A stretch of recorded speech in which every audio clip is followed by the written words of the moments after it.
O Deus de Romanos 9 a 11. Eleição individual versus eleição corporativa. Eu sou Ezequiel Gomes, você está no canal Vem Senhor Jesus e hoje nós continuamos a nossa série a respeito do Deus de Romanos 9 a 11, fazendo uma análise do último debate que fiz na Hit TV com o reverendo Marcos Novas a respeito da predestinação em Romanos 9, tá bom? Nesse vídeo agora, a gente vai retomar um pouquinho as discussões que o Marcos Novas quis trazer para o debate na relação entre eleição individual e eleição corporativa, tá? Eu vou colocar para vocês darem uma olhada aí na pergunta que ele me fez e vou fazer algumas considerações além daquelas que já fiz lá no debate. Depois vou pegar o comentário que ele fez em função da minha resposta e vou comentar algumas coisinhas que também não deu tempo de se aprofundar lá no debate, tá bom? Então dá uma olhadinha aí com vocês, reverendo Marcos Novas. Pastor, a réplica arminiana sobre esse texto diz claramente que Romanos capítulo 9 aqui não é a eleição de indivíduos. Para eles, para a teologia arminiana, Romanos 9 está falando da eleição de uma nação, a nação de Israel. E eu gostaria de perguntar para o senhor, baseado nisso, se Rebeca, a mãe de Esaú e Jacó, ela estava grávida de duas nações ou de duas pessoas? Essa é a pergunta? Essa é a pergunta. Ela estava grávida de duas pessoas ou duas nações?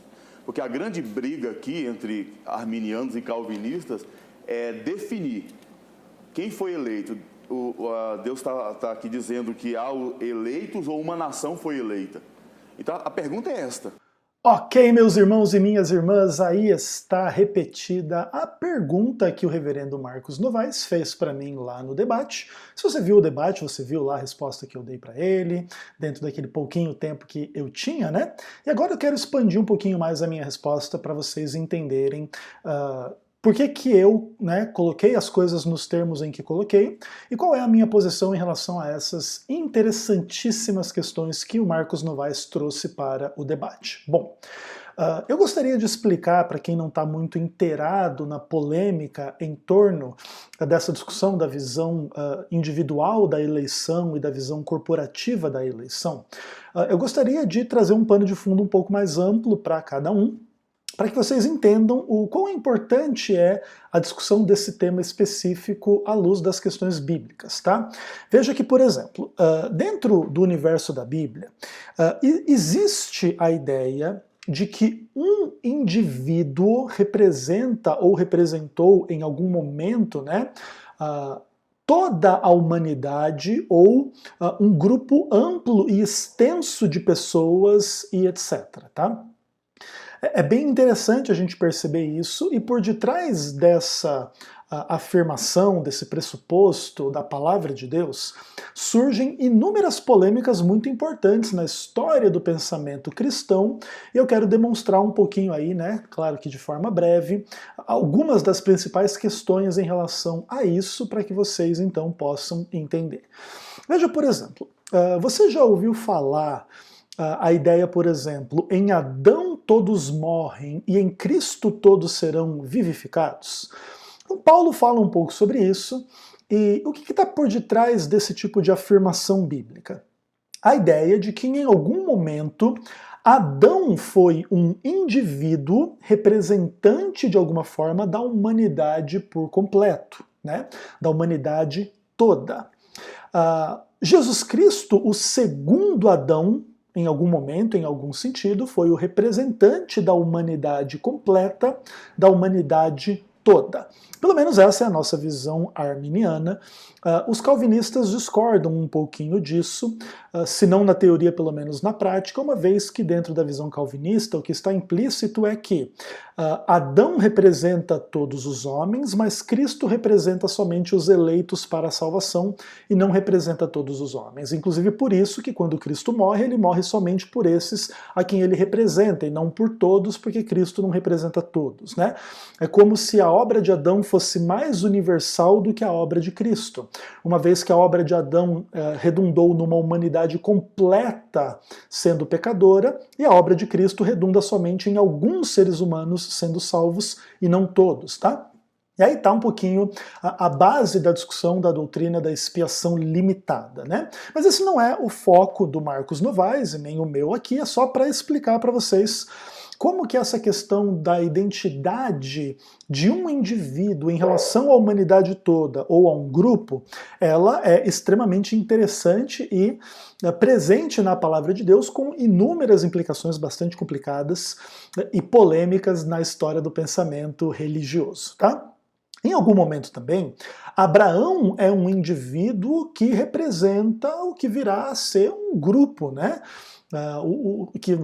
Abraão, Isaac, Jacó, a descendência de Abraão, em Isaac será chamada a sua descendência, enfim, Jacó é escolhido e preterido Esaú, e desta linhagem da promessa agora vão surgir, né, os filhos de Israel, que agora de alguma maneira essa nação, esse grupo, essa grande quantidade de pessoas está conectada, né, ao indivíduo Abraão, né?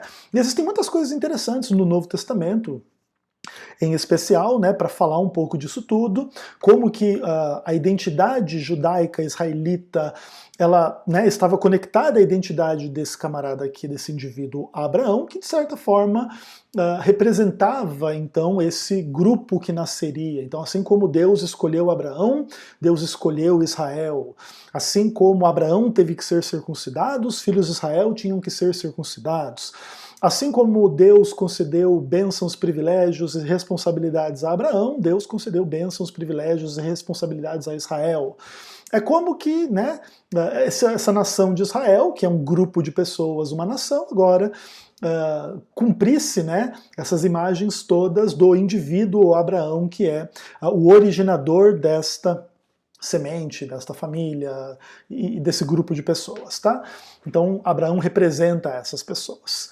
Agora, as coisas começam a ficar interessantes quando na família de Abraão vai acontecer um monte de polêmica em relação às promessas que Deus fez, em relação a esses privilégios, em relação a essas responsabilidades que Abraão e o povo de Israel deveria ter, e nem todo mundo que nasce da família de Abraão vai exatamente estar incluído aí, né? Então, Abraão vai ter Ismael e vai ter Isaac, e Isaac é o filho da promessa, Ismael não.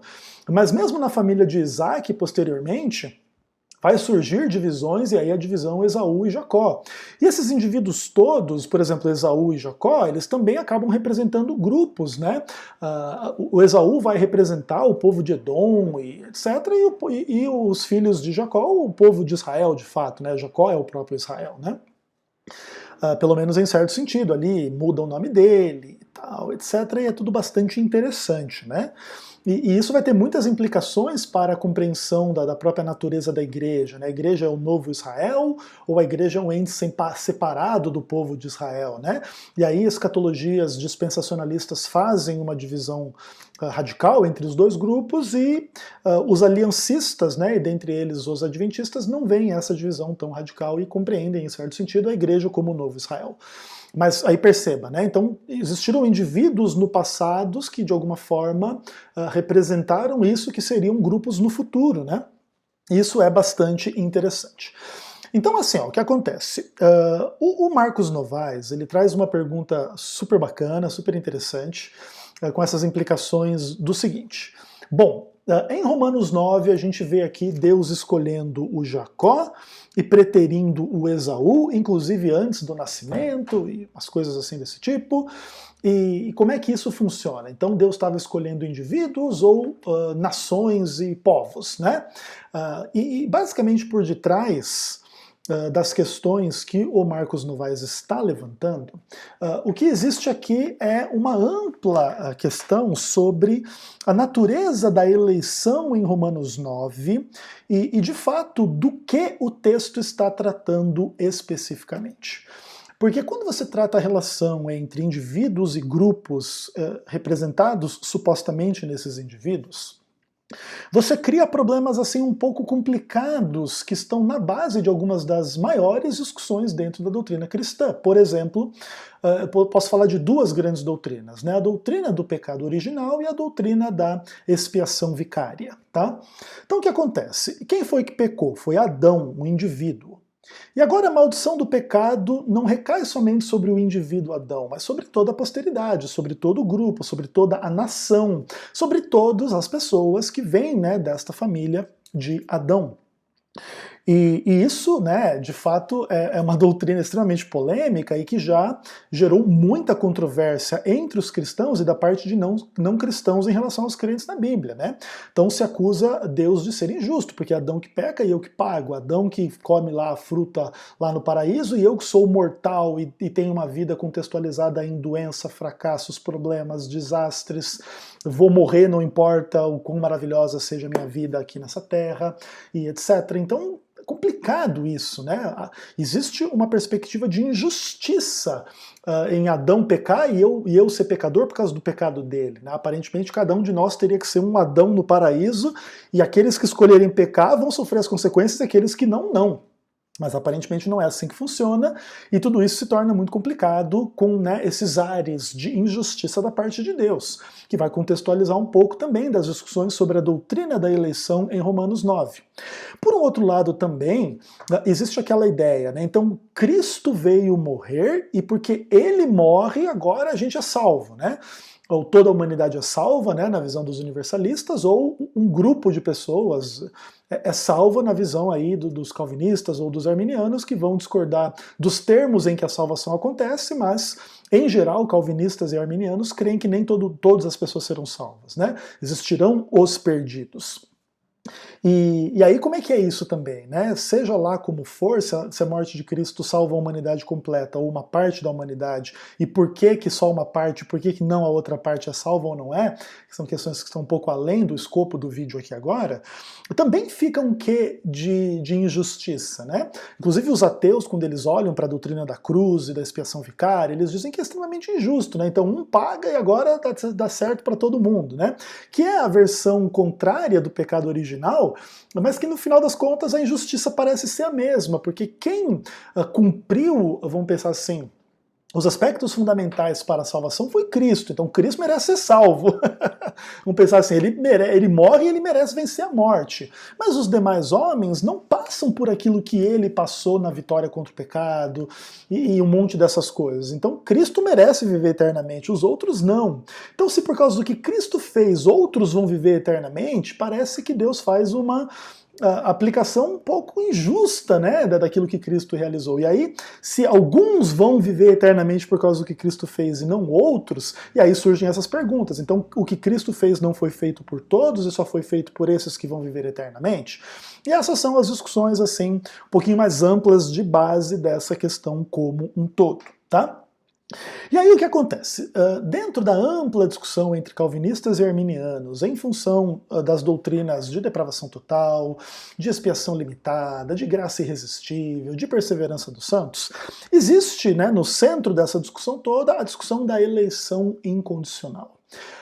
E nós arminianos cremos na eleição condicional. Por isso que nós entendemos que nem todos são salvos, não porque Deus não queira a salvação de todos e somente elegeu incondicionalmente alguns, mas porque de fato Deus enviou Cristo para morrer por todos, mas nem todos aceitam, e aí toda uma ampla discussão, tá?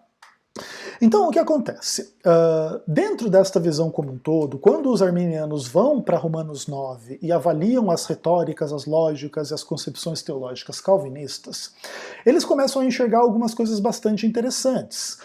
Esaú e Jacó, que são os indivíduos aqui trazidos em Romanos 9:11, por exemplo, que fala do propósito da eleição, lá em Gênesis 25, que é o texto base pelo qual Paulo está trabalhando, se diz que no ventre de Raquel tinha duas nações. Então olha que interessante, Deus olha o indivíduo e vê ali representada uma nação. né? Um grupo de pessoas. Então vamos pensar, Esaú representava todo esse grupo de pessoas que, de alguma maneira, representavam aquelas pessoas que iriam trocar a herança espiritual pelo imediato, como Esaú fez.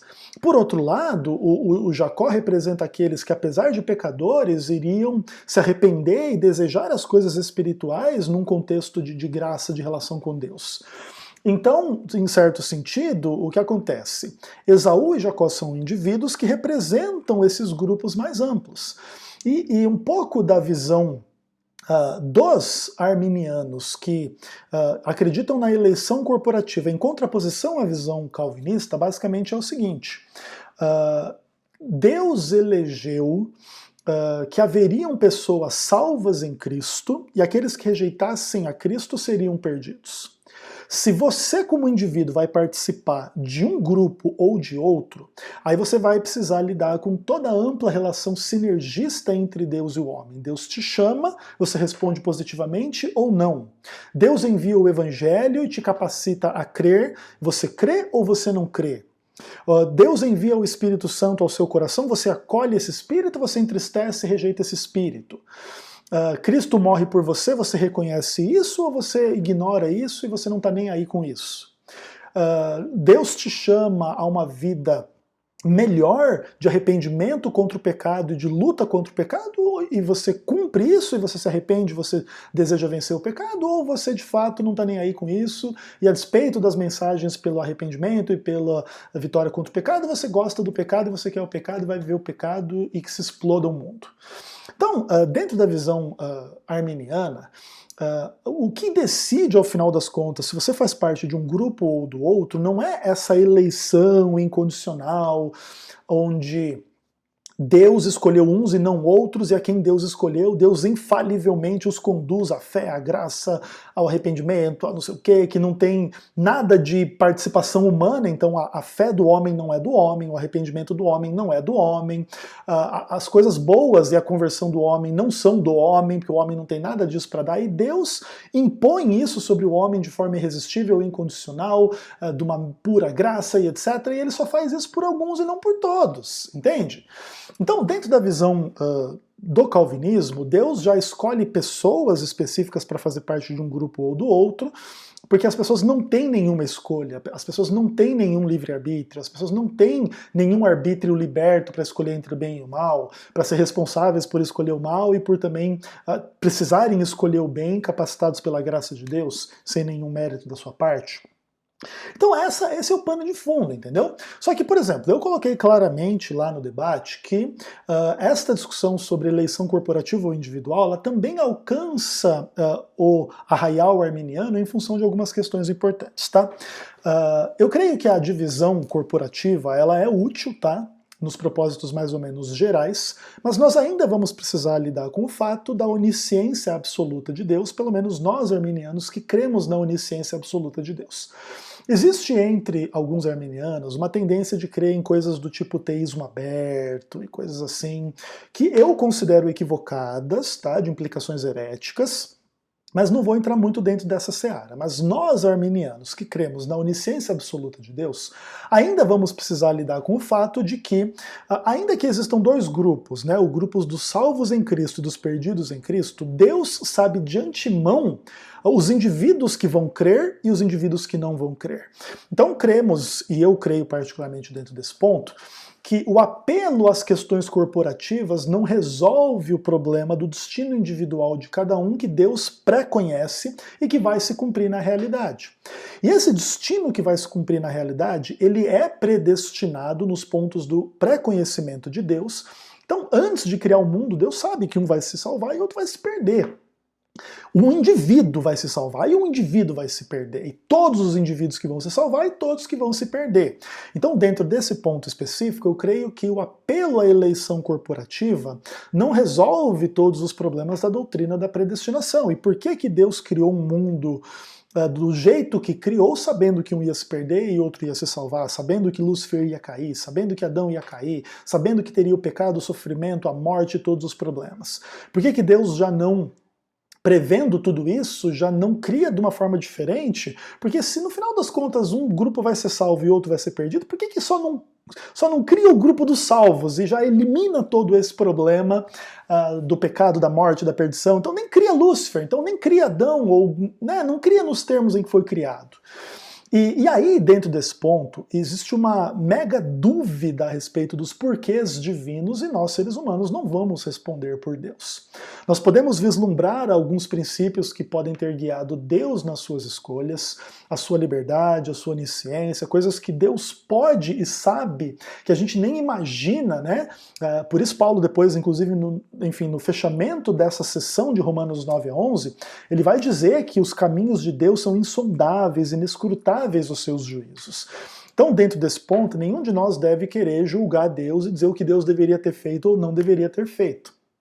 Mas as dúvidas permanecem.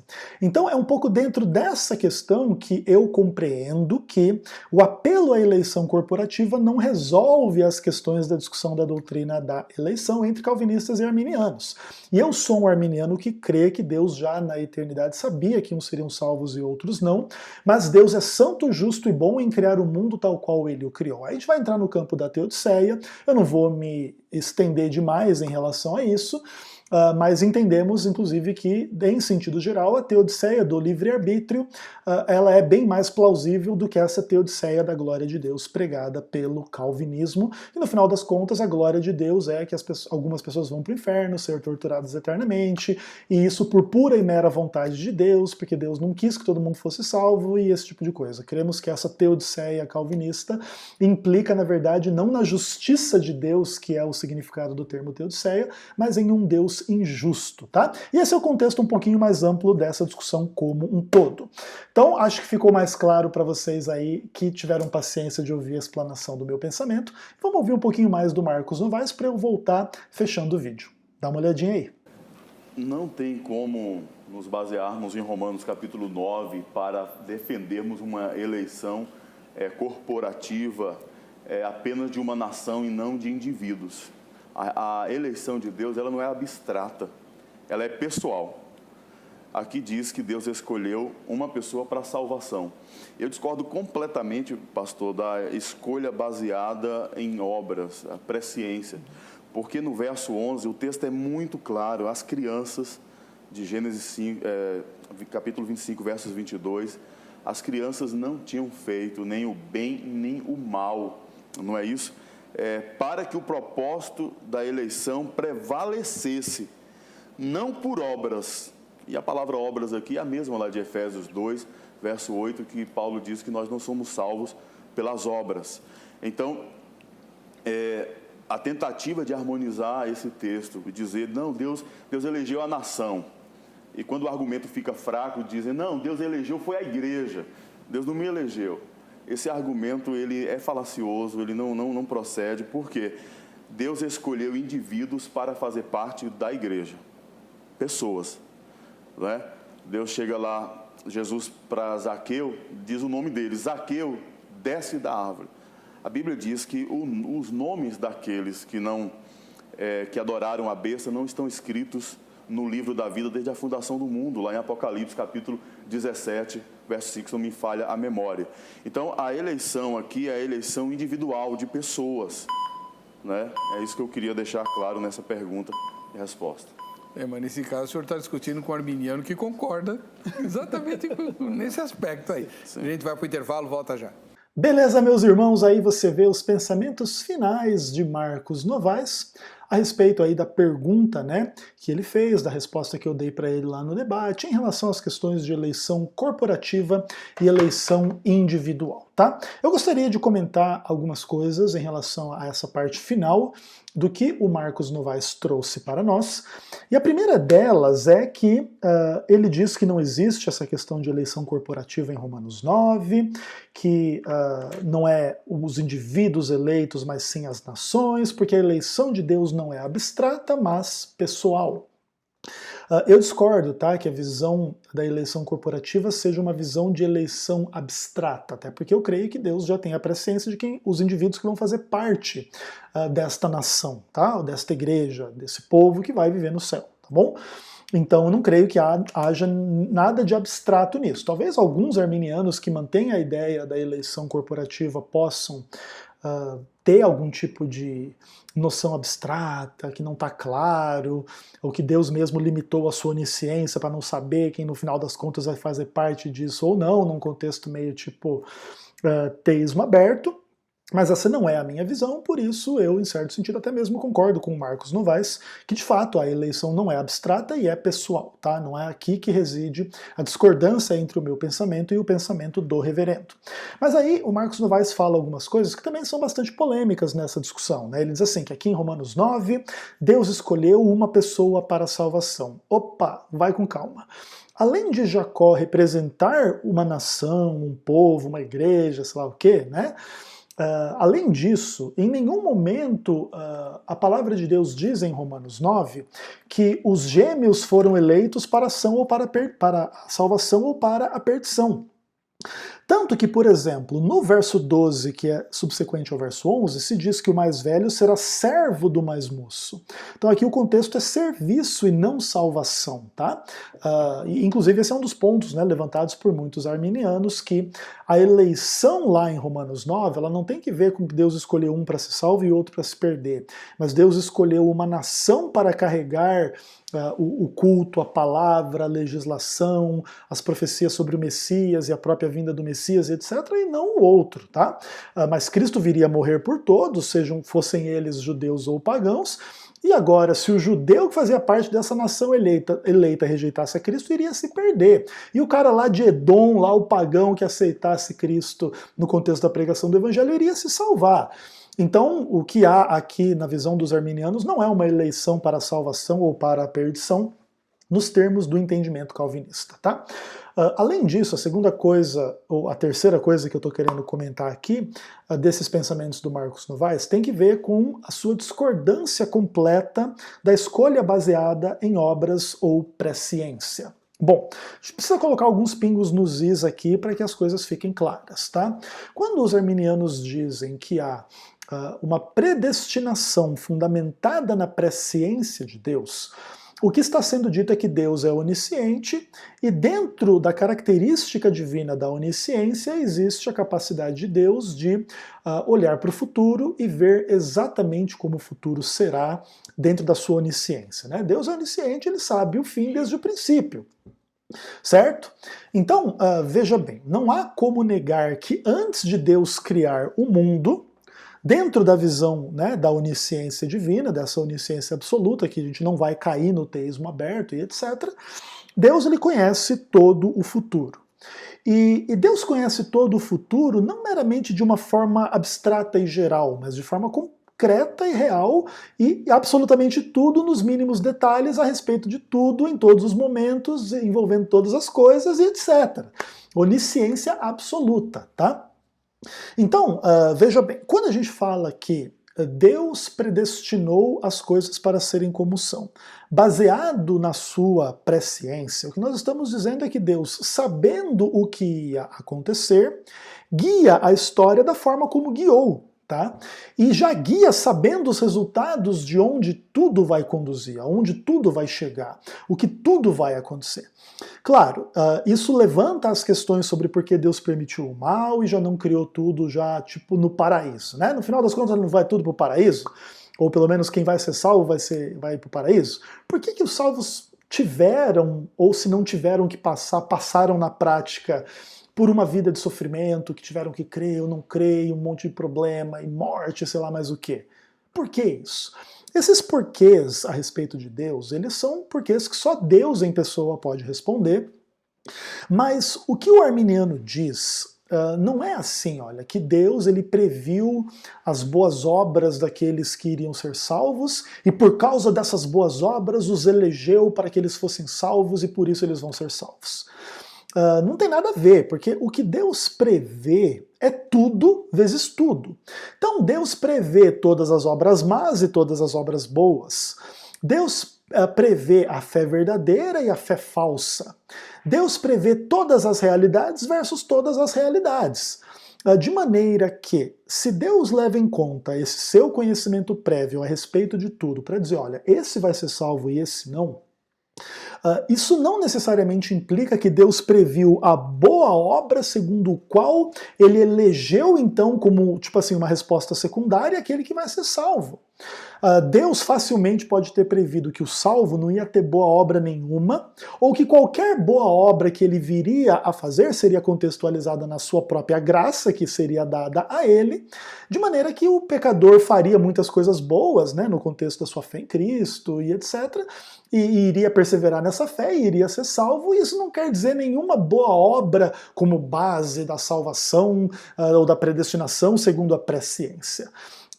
Deus previu que o homem que não tem boas obras teria fé, e essa fé implicaria numa transformação, numa conversão, e essa fé inclusive geraria um pouco de boas obras, mas essas boas obras nem seriam absolutas e nem perfeitas, e nem tornariam esse homem sem pecado.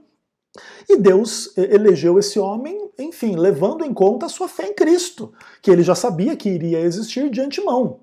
E isso não iria acontecer porque Deus seria o único agente dessa fé, porque senão Deus de fato é esse monstro aí do calvinismo, né?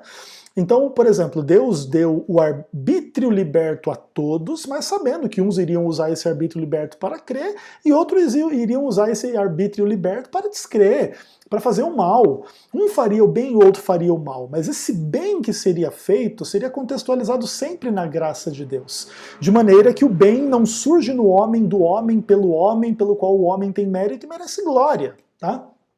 Então, nós concordamos 100% com os brados da reforma, que a salvação é só pela graça, é só pela fé, é só através de Cristo, que a glória é só de Deus e que, no final das contas, a doutrina da palavra de Deus, etc., é só pela Escritura, não tem nada além disso, tá bom?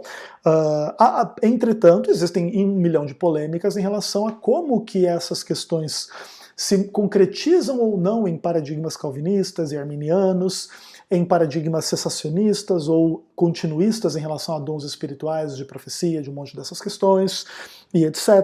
Mas o Marcos Novaes aparentemente quer implicar que a visão arminiana de que a predestinação acontece em função da presciência, ela conduz a uma salvação pelas obras, e nós rejeitamos isso 100%, tá? Inclusive, nós arminianos temos a nossa radical visão de salvação unicamente pela graça, e rejeitamos completamente a visão calvinista da salvação pela graça, com as implicações todas que a gente já conversou sobre o caráter de Deus, e etc, etc, e etc, tá?